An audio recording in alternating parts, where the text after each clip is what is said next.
Let's have a look at the time management strategies. Firstly, I call this presentation self-discipline in action because that's what we really need to do in terms of time management. It's all about self-discipline. It's how we discipline ourselves to value our time. So firstly, it's the goals that I want to mention.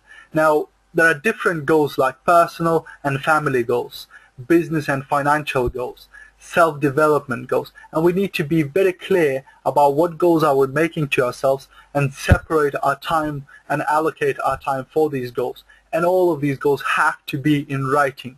It's absolutely essential to write your goals.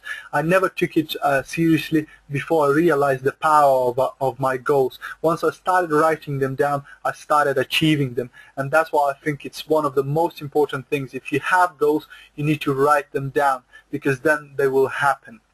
Secondly, plans of action. So it's important to have a diary where you can plan your action on a daily basis. So firstly, obviously, your goals will come into your plan of action, which might be a long term, and also the list of things to do. So if you plan your time ahead, week ahead, day ahead, etc., then you will have a clear timetable of what you need to do within that period of time.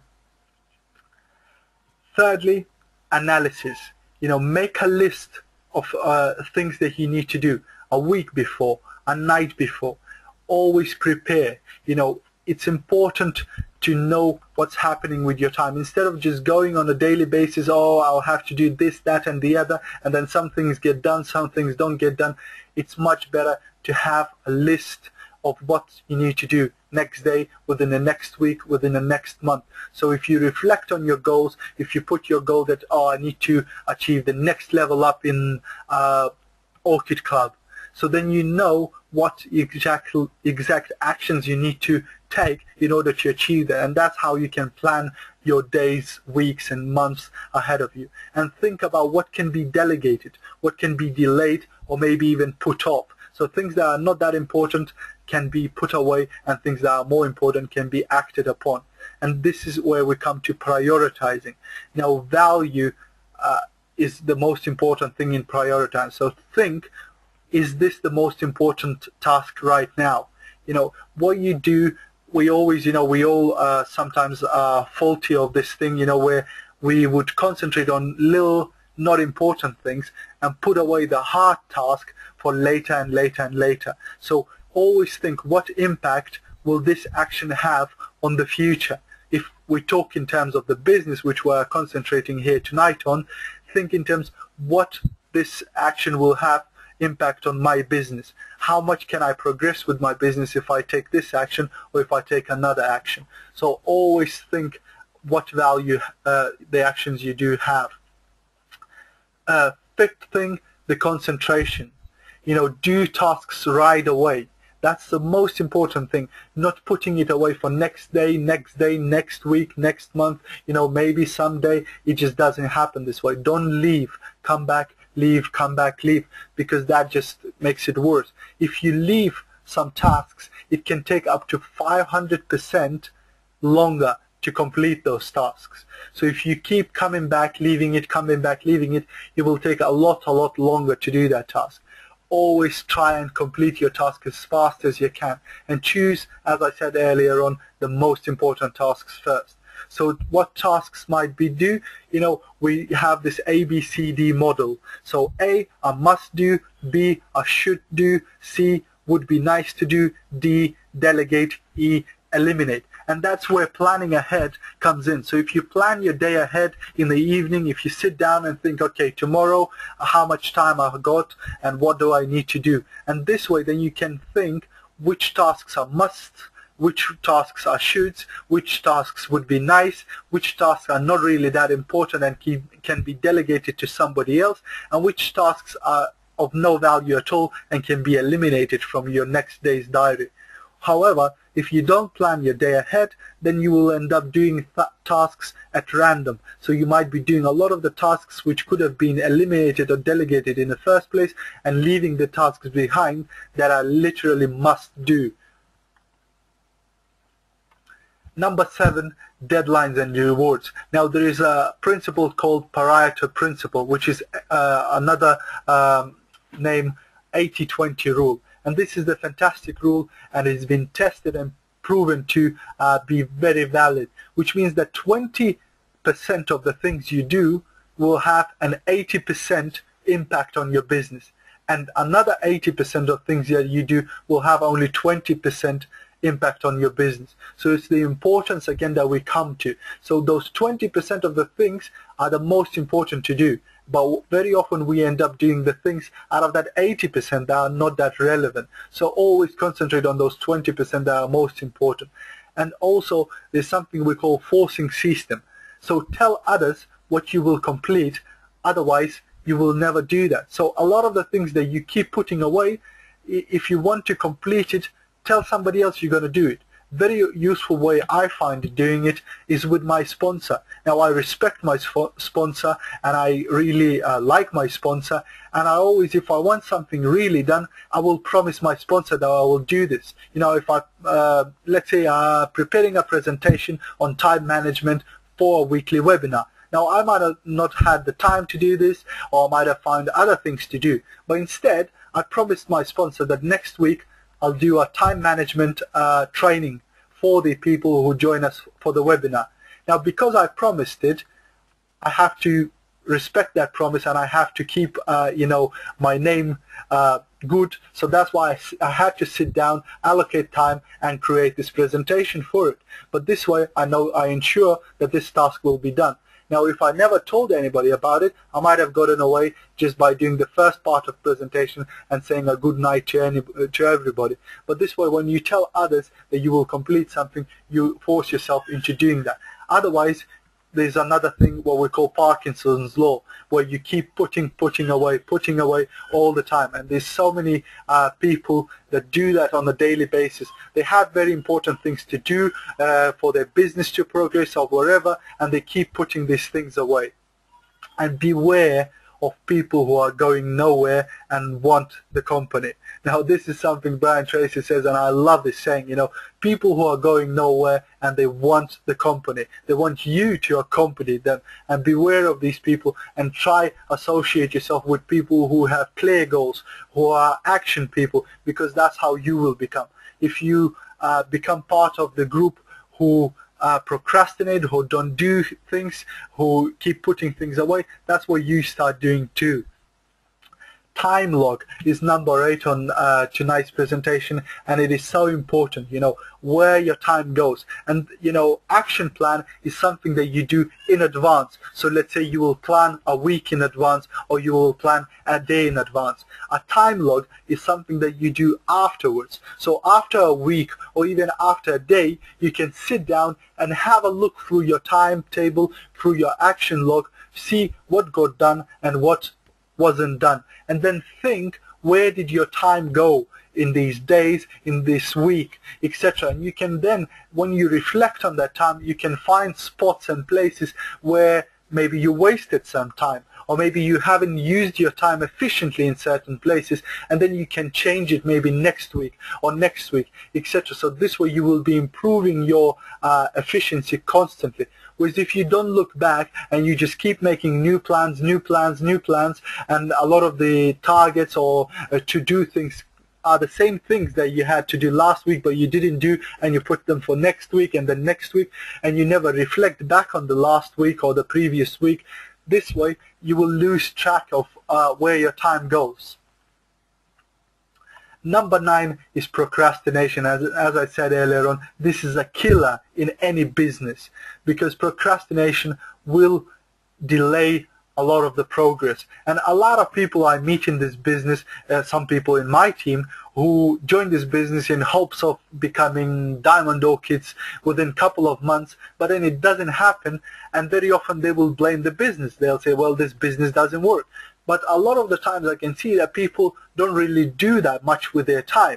When they could achieve something, when they could speak to a potential prospect, when they could recommend the product to somebody, they would rather sit in front of a television and watch, you know, soap opera, or they will do something that is irrelevant instead of doing something that is important for their business. So obviously there is two types of procrastination, a negative and a positive. Now a negative one I've just mentioned, so what can be a positive procrastination?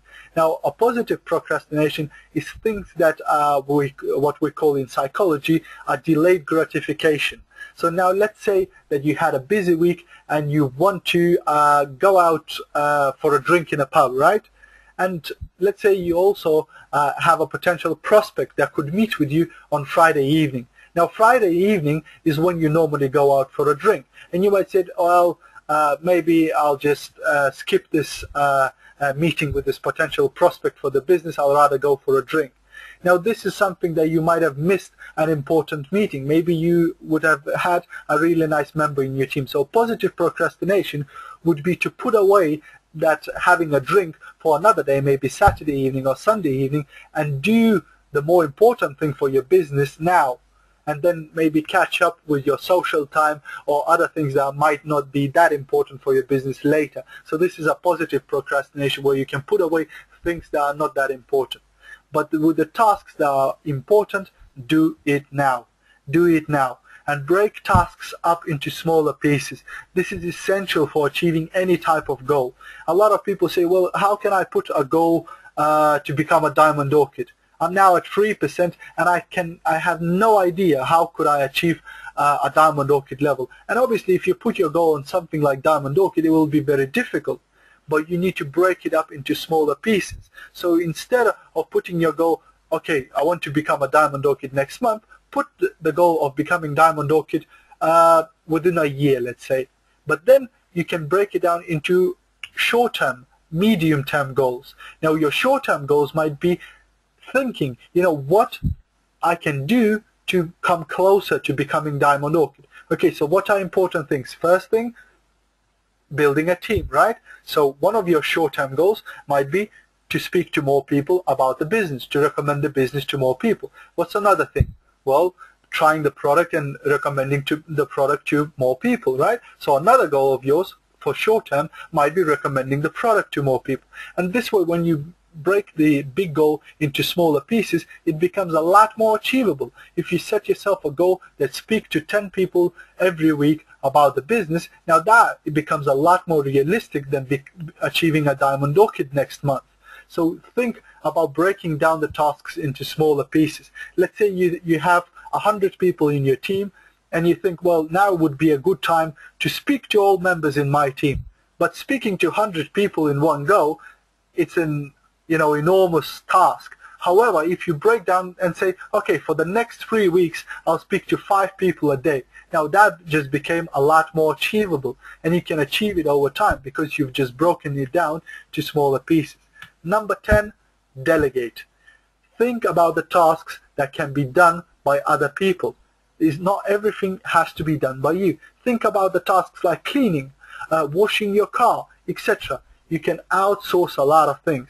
Now, I'm guilty of one of these things, because I always thought, well, if I can save money doing it myself, I'll do it myself. But then I realized something like washing my car, it takes me about 3 hours to do that, if I want to do it properly, right? Now, 3 hours time, I can do a lot to my business instead. So what I figured out, if I take my car to a hand car wash, it will take them about 10 minutes because there's 4 guys or 5 guys jump onto my car, clean it outside, inside within 10-15 minutes, and off I go. I've just saved myself 2 hours and 45 minutes. Obviously, it costed me £10 to do that. But now, what is more worth, £10 or 3 hours of my time? I think in 3 hours of my time, I can do a lot more than £10 worth. Now I can do a lot of business within 3 hours. So think what is more efficient for you and your business. How can you invest the time to get the biggest result? And have the clarity, when you outsource, when you delegate the task to somebody else, think, is that the right person to give this task to? Tell them clearly what has to be done and check up on them later on. See if they've done it right, if they got on okay, if they have experienced any problems while doing the task you've delegated to them. Meetings. Now, Network marketing is a business with a lot of meetings. We have lots of meetings with potential prospects, with potential customers, with existing team members when we try and train them and coach them.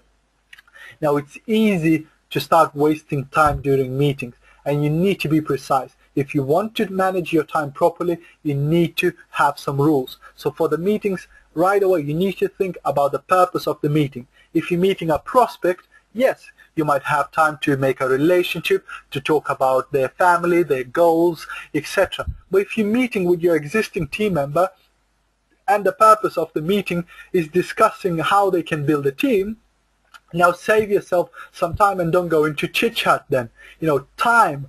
Think about the time as an investment. So if you're wasting time in the meeting, you're not investing that time somewhere where it could be invested. Have an agenda before the meeting. Let the person know who you're meeting, what the meeting is about. So instead of just saying, oh, let's catch up, let's meet up, tell them, let's meet up and talk about this, that, and the other. So you set up a topic already. So the person knows it's not going to be a social meeting. Most important things first. So when you meet with a person, cover the most important bit first, and if you have a spare time left over, then you can have a small chat with them and socialize. No irrelevant talk before the most important things are covered. And start your meetings and finish them on time. This is the best way of doing it. Also, when you meet with people, it might be difficult. If the person is running late, you can't start it without the person you're supposed to be meeting. But thinking in terms of opportunity meetings, of presentations, etc., always start on time. A lot of presenters are guilty of this thing because they keep delaying their meetings, keep delaying their training events because they think, oh, that person has to come, or this person is stuck in traffic, or this person, whatever, and they keep waiting on people that are late. Now, you need to think of it in terms of this way. If there are people who came on time, now if you are delaying your meeting, you're punishing the people who came on time and you're rewarding the people who come late. Now, there are some people who are late all the time, and if you keep waiting for them, you're rewarding them for being late and you're punishing those people who came on time or even early. So always start your meetings on time, and then people will learn that you're not going to be waiting about, so they will make sure that they are on time next time. Number 12, eat that frog. This is a concept developed by Brian Tracy, and I just love this thing. Now, he says, what's the worst thing that can happen? Let's say you got up in the morning and you know that today you need to eat a frog. Now, you can't get away from that. You can't do nothing to avoid it. You have to eat a frog. Now he asks, what is the best time then to eat this frog? Is it the best time to eat it right away, or is it the best time to wait around, have a look at it, etc.? Now, as you might imagine, looking at it, waiting, thinking about how slimy and wriggly it is, it's not going to help you. So the best time to eat that frog is right away, right? As soon as you got up, you ate that frog and you're done and over with it.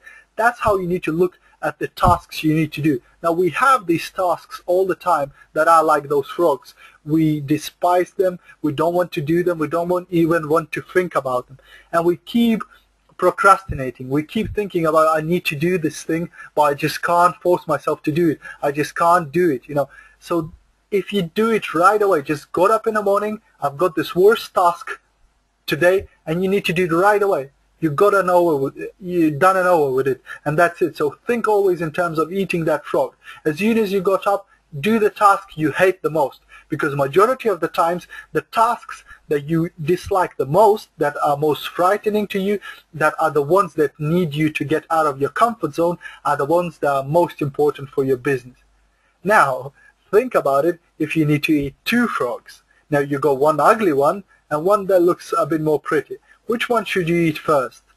Well, I hear you saying, oh, I would eat the pretty one first. But no, you should eat the ugly one first. And then, it's going to be a lot more easier to eat the pretty one. So again, think in terms, if you have a couple of tasks in a day that you hate and that you are afraid of doing, do the one that is the most ugly first. And, it does not pay to sit down and wait. Number 13, punctuality. Being punctual is a virtue. You show your competence. When you're punctual, you show the competence, and people will respect you for that, especially people who are business oriented and whose time is valuable. Being late is insulting. If you are late for the meetings, if you set up a meeting, especially with a new person that you've never seen before, maybe a prospect for your business or a potential customer, and then you turn up late, this is just insulting because the person is waiting for you.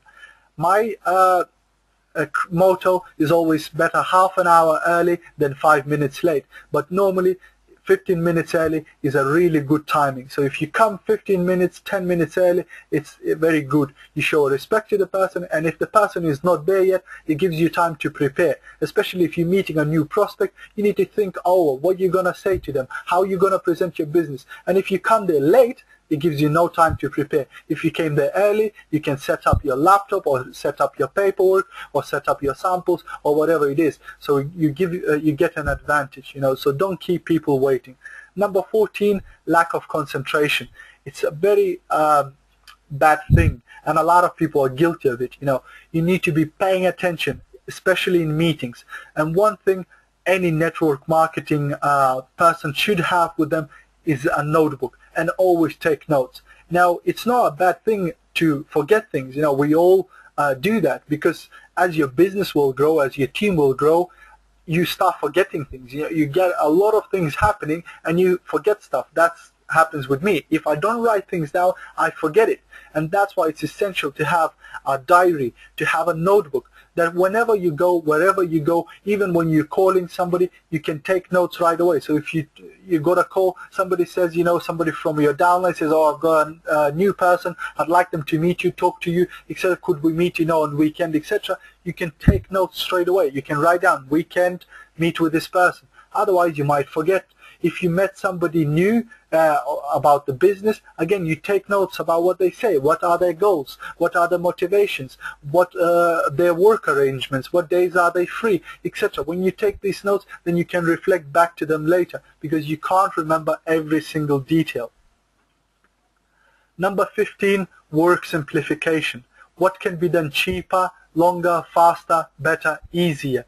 Do it right the first time. Instead of doing it reluctantly, you know, do it however, whatever, you know, you just do it, you know, however you can, and then you think, I need to redo it, etc. That will take you 10 times more time. Instead, what you can do is do it right the first time. So prepare for the task. If you have a meeting, prepare for that meeting. Think over what you're going to say, how you're going to say it, what objections might come up. When you prepare for it, you do it right the first time. It saves you the hassle of redoing it time and time again. Also, teamwork. A lot of the things, you might make mistakes without realizing it. And that's where teamwork comes in. So if you're planning an event, for example, a training event or a meeting or whatever you're planning, bring in the whole of your team. Bring in your sponsor, bring in leaders from your team, sit down together, you know, 4, 5, 6 of you. More heads, the better it is. Then you can think it over and you can make it right the first time. And learn to say no to the things that are irrelevant. So things that are not important, learn to say no. A lot of people, you know, they're trying to be nice, and a lot of the times they get involved with things that they shouldn't be. A lot of people can put unnecessary task onto them. People will call you and say, could you do that for me, or could you do this for me, or could you do... Think in terms of what is relevant and what is irrelevant, what has to be done and what is not so important, and learn to say no. Simply just learn to say no. If that thing, you see that that thing is not that important, is not really something that you can accommodate within your timetable, just say no. Uninterrupted time is absolutely important. Now, building a business when you have a family, when you have children, when you have other distractions, may be really difficult. To sit down sometimes and work, you know, uninterrupted, it can be quite difficult, but uninterrupted time is the most productive. And think about it, if you could get 3 hours in the morning, it's absolutely fantastic. And sometimes weekends are ideal for that. When your family is still sleeping, if you manage to get up, you know, 7 in the morning maybe, or even 6 in the morning on Saturday or Sunday morning, whilst everybody is still sleeping, you'll have a couple of hours of good working time, uninterrupted, where you can work by a computer, whatever it is that you need to prepare to. This is the valuable time. Or on a train, or on a lunchtime, etc. When nobody distracts you, try and get more of this uninterrupted time. Number 17, learn more. 1 hour every day to invest in yourself is absolutely fantastic. Now, a lot of people might say, well, I don't have a spare hour every day. But think in terms of the time you spent driving a car, or walking to the bus and traveling to work, or traveling to meetings, etc. If you have a CD player on you, just put, self-development CDs on it or in your car, and the time you spend driving or walking or traveling, you can be investing in yourself. You can be learning instead of listening to all that nonsense of the most popular pop band or the depressing news. You can be actually listening to something that will develop you about self-development, business building, team building, etc. So be nice to yourself. Invest more in yourself. Number 18, telephone. Now, the amount of people that still haven't got voicemails absolutely surprises me. There's a lot of people in my team who I would call and they haven't got a voicemail. So how on earth are they planning to do a network marketing business? Now imagine you gave a business card to somebody and they got your phone number on it, they thought over your business and they thought, well, I'm interested in this business, let me give them a call back. And they call your telephone number, but at that time you can't take a call and you haven't got a voicemail. So the person calls, nobody's answering, there's no voicemail, they hang up and forget about your business opportunity. Now voicemail, it's absolutely essential in this business. So you have to have a voicemail. Even better, have a personalized message. So when the person called you and if you are not available to take your call, a message comes over, hi, you called to Gediminas, sorry I can't take your call right now, but leave your message with your telephone number and I'll make sure to get back to you as soon as possible. This way the person knows they called the right person, they know you will call them back, they leave you a message, they leave their number, and then you can get back to them. Fast on and off. When somebody calls you, be quick on about it. Again, don't go into social chit-chat, don't go into long conversations. What's the point of the call? How can I help you? What can I do for you? The person then right away will go to the point and you cover that and that's it. Getting off the phone, again, some people will say, well, it's rude to get off the phone very quickly. But again, it's your time we're talking about, so are you investing it properly? Few nice ways of getting off the phone I found is just to say, sorry, I got another call coming on another line, can I call you back later? If you see that you covered the conversation, there's nothing important to be spoken about anymore, just tell them, sorry, I've got to go, something came up, etc. And this way you can end the call. Beware of the time wasters, because you will absolutely have people who will call you, cover the most important bits, and they will talk for half an hour, talking about things that are not really important and wasting your time and their own time, to be honest. So, and also keep good notes. Like I mentioned earlier on, if you got a call coming in and you see it's a business call, so somebody from your team or a new prospect, have a pen and paper handy. So when the person discusses some things, you can keep notes, you can take down notes. Some of the things I do, for example, when I call my team in FM Business, I always have a printout of the whole of my team. And when I call them, I will write notes next to the person I'm speaking. So then later I can come back to these notes and see, okay, this person is busy Monday to Friday, so I should call them back on Saturday or Sunday. Or this person said the evenings are better to them. I take notes. Now it's impossible to remember all of that if you speak to lots of people regularly. So without taking notes, you won't remember that. Number 19, key result areas. What you're being paid for in this business. Now, thinking about FM business, about network marketing business, what is the most important thing? What are you being paid for? You're being paid for building team and your team's turnover in sales, right? So think about how can you increase your team? How can you increase the sales of your team? So if you concentrate on the key result areas, then you can increase the results of your business and you can increase the money you get out of this business. What results are expected from you by the company? A lot of people I meet, especially, in team building, they, sign up lots of people, don't train them, don't tell them anything about the business, and then they expect to make lots of money. And I always tell these people, well, how much information did you give to your team members? How much support are you giving to your team members so they could start building their own businesses? What you do, you're not doing what you expected by the company. You're not doing what you expected by this business, but you still expect to be paid. It doesn't happen like that. So what results will bring more money? And if you can concentrate on those results, you will produce more money. So core function of this business. What is the core function of your business? Core function of your business is the product sales. Without the product sales, the company doesn't make any money, so you won't be making any money too. So you need to ensure that your team, that your business has a big turnover of products. This way you can ensure that you will be receiving a large commission bonus. Number 20, batching tasks. It's the learning curve. So the more times you do the task, the less time it takes to do it. You might have noticed it in the past. When you do something over and over again, you become better at it and you do it a lot more faster. So what you need to do is do similar tasks all at once. Let's say you have 5 meetings with 5 different prospects about the business. Now, instead of splitting it throughout the week and meeting with one person a day, why don't you put all these 5 people in one day? Obviously, if it's available. So you can then have a meeting with one person at 1 o'clock, second person at 2 o'clock, third person at 3 o'clock, etc. So do them one after another. Now, as you can imagine, by the time you come to meeting number 5, you'll be getting quite good at it because you've done it over and over again. If you have to make 50 calls, again, instead of doing it in a long, separately, etc., you can sit down and do maybe not 50 is quite a lot, but let's say you need to make 10 calls, you can do them all in one go. So this way you get away from the tasks by batching them, by doing similar things all together. If you need to send lots of emails, again, instead of sending an email a day or whatever, trying to find 5-minute gaps 10 times in your day, you should just allocate a half an hour time for that, sit down and send all of the emails you need to send for that day. Now finally, number 21 is neatness. Clean up your work environment.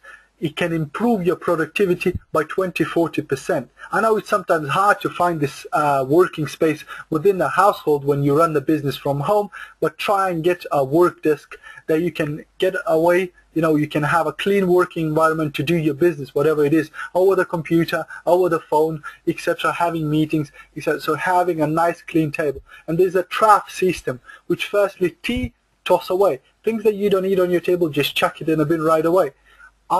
Refer to somebody else. So if there's things that can be referred to somebody else, refer them, make sure you do them. The action file, that's where you should start, and that's the things you should do. And F, finally, file. This might be things that are important, but not right now. So you can file them away for the future, and then when you have some time left over, you can then come back to these things that have been filed away. But most important, action file, work on those things. Finally, enjoy your time, like this guy in the picture. Enjoy your time, enjoy the time you will save, and enjoy the freedom.